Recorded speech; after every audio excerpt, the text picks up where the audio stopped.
Migao mar thieth olando ni dos gana 10,700 mag chanjo mar tuo mar MPOX osedonjo e pachoka mar geng'o landruok mar tuono mosemako ji maromo 67. Chanjo go ibiro ti godo kanyakla kod yore mamoko mag gayo landruok mar tuono, ahinya kuonde 26 midonjogo e pachoka.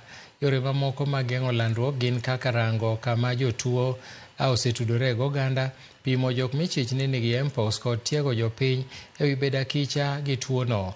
Chenro gi omedi kaluwore kod medruok mar landruok mar tuoni chakre tarik 31 Desemba higa mokalo.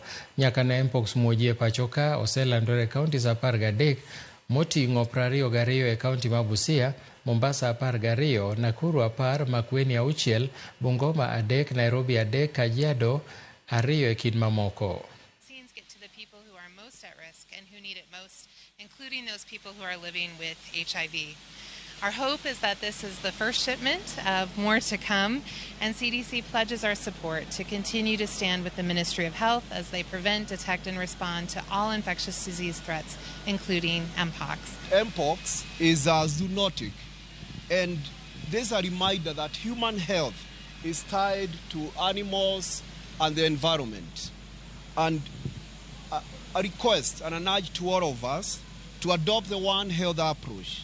And that calls for a close collaboration between the veterinary department, environmental health department, and the health sectors to prevent future threats. The Africa CDC remains deeply committed to strengthening surveillance, diagnostics, case management systems in Kenya across all your regions.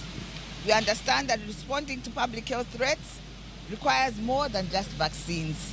We are very proud to see that today these 10,700 doses are finally reaching Kenya. It's a first delivery, but it's a first moment that adds one more weapon to our collective fight against this disease. With this allocation, Kenya joins other countries such as Democratic Republic of Congo and Rwanda that have already started MPOX vaccinations. And the Ministry of Health will begin rolling out this vaccine in the coming months, prioritizing high-risk groups in 13 counties currently reporting confirmed MPOX cases.